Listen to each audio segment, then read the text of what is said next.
you just hit affiliate. Congratulations. And now you have a few things you need to sort out. One of which, probably the most exciting, is you can now have custom emotes for your channel. But just how do you go about creating your own emotes? Especially if you don't have the artistic ability to come up with some cute little cartoons. It's easier than you'd think, and I'm going to show you how to make some emotes using either basic text or your face, just like I have on my own channel. Speaking of my stream, you can catch me live most days from 4 PM BST. My link will be in the description, but let's get back to the guide. You have three main options. One, either use the Twitch pre-made emotes, but this really isn't a great option. After all, they're supposed to be your custom emotes and unique to your channel. All the same, if you do decide to use these, I'll leave the link for them in the description, but I do advise against using those. Number two, have someone else make them for you, either a friend or of course you can pay somebody off of Fiverr. However, I personally like creating them myself. I feel like it adds just a bit more of a personal touch to your channel and it gives you full creative control, which takes us directly to option three,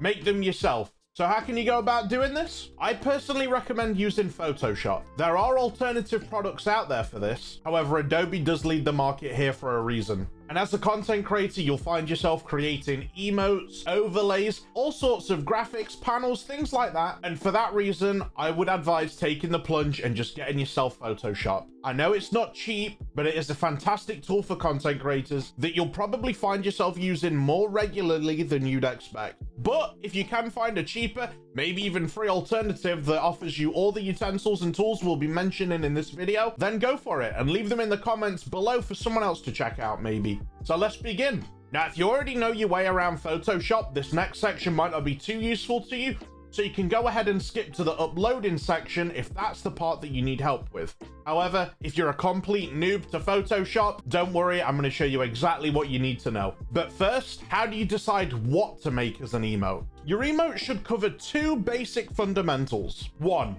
it has to be desirable to your audience. Emotes are one of the main reasons someone is going to subscribe to you, and if you want to do this for a living, you're going to need subscribers. So make it high quality, vibrant, and this also leads us directly into our second fundamental for your emote. You're going to want it to be regularly usable. When will the audience actually use the emotes you create? Whether it's tied to your niche, something you do regularly. For example, if you're a particularly angry streamer, maybe a rage emote would suit you. Or if you're a horror streamer, maybe a scared or panicked emote would be perfect. The idea is that it will be something that your subs will regularly use, and then this being in the chat will encourage other people to subscribe down the line. Spend some decent time thinking about what you want. You can always use other streamers for inspiration, but remember these should be relevant and personal to you, so avoid hard copying. Let's move on to the actual creation of your emote now. I'd recommend using either a facial emote or text, but for the sake of the video, we'll do a facial emote just to cover the most bases, and they're my favorite. I think they're the best ones to have. So let's switch over to the PC, and let's get stuck in. First, you're gonna need to get the image you're gonna use onto your computer. Assuming you have a camera or webcam, you can use your webcam software, which often has a photo feature built in, or if you'd rather use your phone, for example, for a potentially higher quality image, just upload the image onto a Google Drive and then download it onto your PC. That's just something that I've found to be the quickest and easiest method to transfer the data between my phone and PC, but whatever method you're comfortable with. Now you have your image, just open Photoshop, select open, go to wherever your picture is stored. If you did get it off Google Drive, it's probably in downloads, but just double click your picture to open it. And now we have our image. Now down in the bottom right here, select this padlock so you can actually edit the image, add a new layer and drag it underneath so you have a transparent background. All you have to do now is head over to our tools on the left and select the eraser. Resize it to get rid of as much of the outline as possible. You can also use your magnification tool here, which can be found just a few steps below the eraser. Zoom out if you need to, just to give yourself some extra clearance. And before you get to erasing, make sure you have the correct layer selected. Now just erase around the outside and be careful not to take your head off. You can go ahead and just get a lot of the outside off this way, but obviously when it comes down to it, you're going to want to be a bit more careful around the outsides. So use your magnification tool again to zoom in. Carefully resize your eraser using this drop box up here and just resize it until you have one that's going to be good for you. Now what I do recommend is having smoothing here set to quite high. You can have it as high as you feel comfortable with. If you have it on 0, it's completely at your control, and wherever you go is what's going to erase. But if you have a bit of a shaky hand or you worry that you might take some out, add some smoothing. I personally whack it all the way up to 100. Just helps make this erasing just a little bit smoother. You don't have to worry so much about jagged edges. Now take your time and make it as close as possible. Zoom in as much as you need to. Take your time here. There's nothing wrong with that. And get as much of the background image off as possible. Maybe not an eraser that small though.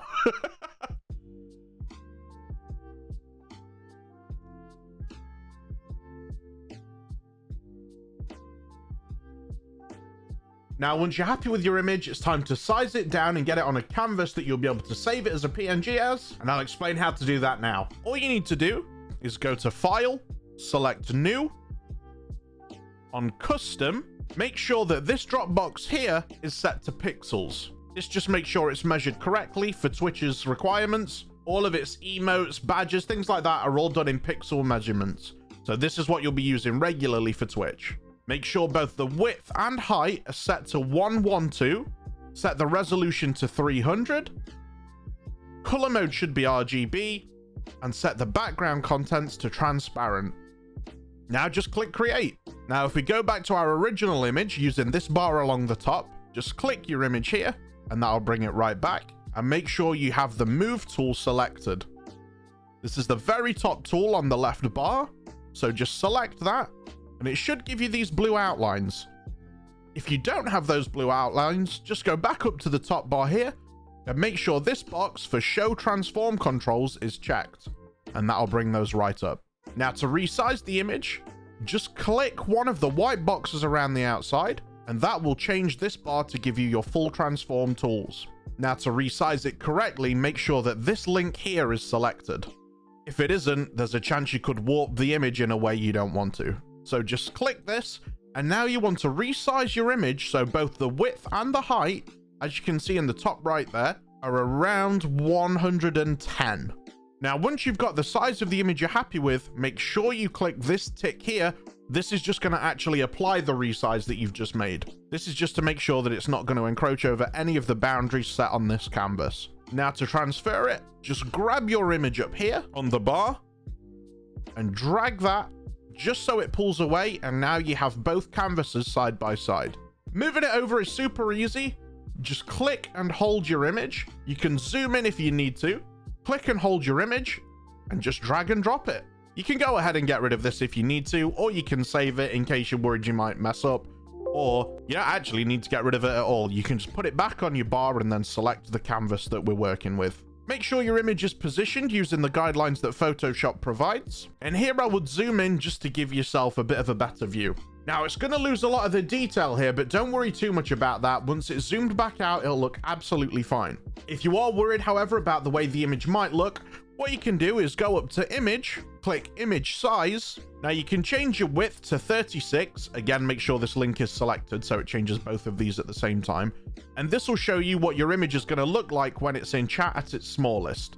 If you're losing a lot of detail, maybe your image is just a tad too big, try to make sure you're only including your head if possible. If you really want to include some more, it should really be from no more than the chest up. Otherwise, you're going to lose a lot of detail here. Either way, if you're happy with how that looks, you can click cancel. And now it's time to make our emote look a bit more emoty. What I like to do, because you could just upload this and it would serve its purpose if you were happy with it here. But what I personally like to do is add an outline which makes it stand out in the chat. It just makes it a bit more eye-catching and looks that bit more professional. All you have to do here is right-click the layer, select blending options, and down here on stroke, just check that. Now click on stroke and resize it how you feel appropriate using this bar here. This is measured in pixels again. And just make sure that none of your outlines are passing outside of the box. Now here you can mess around with the width as much as you like to, even the opacity of the outline if you wish. You can change the color of the outline. It's very easy to do. Just mess around with these options until you're happy. You can even make the outline a gradient if you would like, but I'll let you play around with that. But I personally like to just go with a white outline, since most Twitch users are going to have their Twitch chat set to dark mode. It really helps it pop. Once you're happy, just click OK, And now you have your image finalized and ready to go.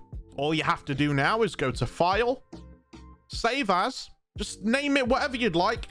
And I recommend saving the Photoshop format as well, just in case later you want to make some tweaks to it without starting the whole thing all over again. So make sure you have the Photoshop file saved. Just click Save. Okay. And then we're going to want to save it as a PNG file as well, which is the format Twitch actually uses for its emotes. This makes sure that if you have a transparent background, it saves that transparency and you don't just have a big square. So here, as Save As Type, click this drop box and go down to PNG and save that. Okay, and there you have your emote. But now it's time to upload it. So now we need to head across to Twitch, and all you have to do is click your profile picture in the top right corner and click Create a Dashboard. From here, head over to the left and go down to Viewer Rewards and select Emotes.